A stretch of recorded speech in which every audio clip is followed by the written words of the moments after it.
اولیاء میں اس نے بایزید بستامی کے اوپر 40-50 صفوں کا چیپٹر باندھا ہے.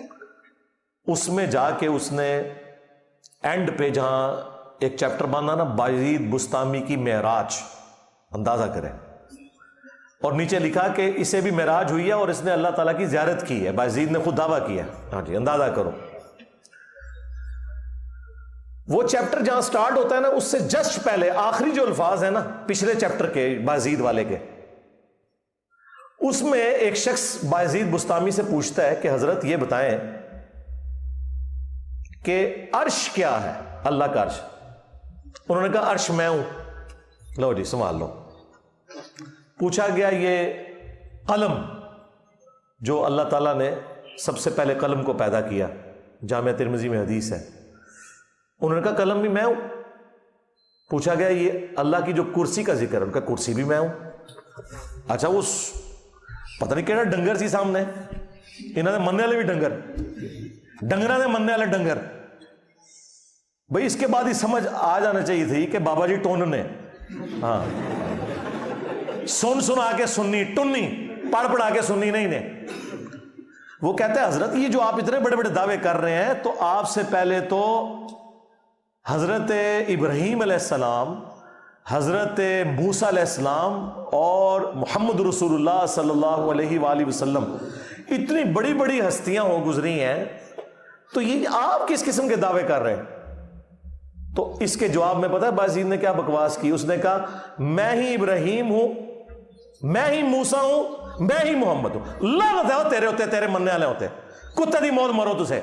اور اگر تو نہیں کیا تے اللہ دے حضور تو بری ہے، منو تیرے نال کوئی لینا دینا نہیں. جے تو کیا تے کتے دی موت مریا، اور تیرے مننے والے، تیرے دفاع کرنے والے بھی کتے دی موت مر جان اگر ان کی قسمت میں ہدایت نہیں ہے تو. آمین. تسی قادیانی نو رو رہے ہو کہ انہیں ذلی نبی کیا ہے؟ وہ تواڈے بازی نے ڈائریکٹ کہا کہ میں ہی محمد ہوں، میں ہی موسیٰ ہوں، میں ہی ابراہیم ہوں. دسو قادیانی دا پیو کیڑا ہویا پھر؟ بایزید بستامی. اور اگر اس نے نہیں کہا تو بری ہے. لیکن تم تو پرنٹ کر رہے ہو نا. آج کوئی وابی بھی نکلا ہے، کوئی دیوبندی نکلا ہے، کوئی بریلوی نکلا ہے کہ ان کتابوں کے اوپر بندی لگاؤ. لاہور سے پرنٹ ہو رہی ہیں، شبیر برادر پرنٹ کر رہا ہے، بریلویوں کا سب سے بڑا مکتب. پی ڈی ایف رکھے ہوئے ہیں. ان کو نظر پھر قادیانی آتے ہیں. قادیانیاں دے ابے نو پہلے پڑھو، پہلے چوراں دی ماں نو مارو.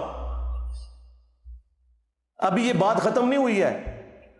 جب اس نے یہ دعویٰ کیا، اس نے کہا حضرت یہ آپ اتنے بڑی بڑی جو باتیں کر رہے ہیں، میں یہ ہوں یہ ہوں. تو انہوں نے کہا بات یہ ہے کہ میں تو اس سے بھی بڑی بات کرتا ہوں کہ حق بھی میں ہوں، یعنی اللہ تعالیٰ. ہاں یہ جب یہ صوفیاء کی ٹرم جب بات ہو نا حق کی، تو اس نے کہا چونکہ حق میں ہوں، پھر آگے اس نے کہا اور حق کے اندر تو ہر چیز آ جاتی ہے، لہذا یہ ساری چیزیں میں ہی ہوں. وہی وحدت الوجود. ہاں بالکل پینتھیزم کا عقیدہ، کفری عقیدہ. توحید کو اسٹیبلش کرنا ہے تو قدیم کو حادث سے الگ کرنا ہوگا. اللہ اپنی مخلوق سے بالکل الگ ہے. ہاں خالق اور مخلوق کا فرق ہے، ایک حصہ نہیں بن سکتے. اب مجھے بتائیں ان چیزوں کے ہوتے ہوئے آپ لے کے بیٹھے ہوئے ہیں ذلی نبی، بروزی نبی، انہوں نے تو ڈائریکٹ کیا کہ سارے نبی میں وہاں،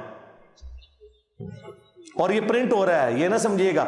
اور یہ آپ کے سامنے نا میرے ڈر کی وجہ سے شاید کہہ دیں اسی نہیں مندے، اور مندے جو ہے. اور پنڈی دے مفتی نے ویڈیو میں آ کے دفاع کیا ہے کہ میں اس کی تعویل کروں گا کہ ان کے منہ سے اللہ بول رہا تھا جو انہوں نے کہا کہ محمد اور تمام نبی میرے جھنڈے کے نیچے ہوں گے. اسی بازید نے موقع تھا نا، محمد اور تمام نبی میرے جھنڈے کے نیچے ہوں گے. لوائی اعظم من لوائی محمد، میرا جھنڈا محمد کے جھنڈے سے بھی بڑا ہوگا. نعوذ باللہ. 2 جھنڈے اس نے خود بنائے پہلے. تو وہ پنڈی کے مفتی نے ویڈیو میں کہا کہ میں اس کی تعویل کروں گا کہ اس کے منہ سے اللہ بول رہا تھا، تو اللہ کا جھنڈا. اس کے علاوہ اور بہت ساری جو ہے نا وہ تعویلات ہیں. مثلا یہ جو مرزا صاحب جو ہے نا اپنی انہوں نے بنائے ہوئے لوگوں کو کہتے ہیں کہ میرا جھنڈا لوائی اعظم من لوائی محمد، میرا جھنڈا محمد صلی اللہ علیہ وسلم کے جھنڈے سے بڑا ہے. ٹھیک ہے. اب اصل میں یہاں یہ بیگ میں نہیں جا رہے کہ یہ صوفیاء ایک ٹرم کے تحت یہ لفظ بول رہے ہیں. ٹرم کیا ہے؟ وحدت الوجود. یہ خاص کیفیت ہے، جذب کی خاص کیفیت ہے، یہ کوئی عام بات نہیں ہے. اب میں اس کی تعویل کر رہا ہوں جو ہے نا لوائی اعظم من لوائی، میرا جھنڈا محمد کے جھنڈے سے بڑا ہے. صوفیاء یہ کہتے ہیں کہ یہ جس طرح حضرت موسیٰ علیہ السلام طور پہ گئے تو وہاں درخت میں سے آواز آئی انی انا اللہ رب العالمین، تو اللہ تعالیٰ گھونٹے سے بول سکتا ہے، زبان ولی سے نہیں بول سکتا. تو تو اب یہ زبان بایزید کی نہیں تھی، زبان ان کی ایک نام رائی ہو رہا ہے، اور وہ کہہ رہے ہیں میرا جھنڈا محمد کے جھنڈے سے بڑھ. اور لعنت ہے تیرے عقیدے کے اوپر. اللہ کا جھنڈا تو پہلے ہی محمد صلی اللہ علیہ وآلہ وسلم کے ہاتھ میں ہے، تیرے بازید کے ہاتھ میں کون سا جھنڈا آ گیا اللہ کا؟ ہاں وہ اللہ کا وہ جھنڈا ہے جو اللہ نے غداروں کے لیے رکھا ہے. وہ بخاری مسلم میں ہے کہ میدان محشر میں ہر غدار اور خائن کے لیے ایک جھنڈا مقرر کیا جائے گا تاکہ دور سے پتہ چل جائے کہ اس نے خیانت دنیا میں کی تھی، غداری. تو یہ تمہارے بزرگوں کے جھنڈے یہ ہوں گے، لواء الحمد نہیں ہوگا.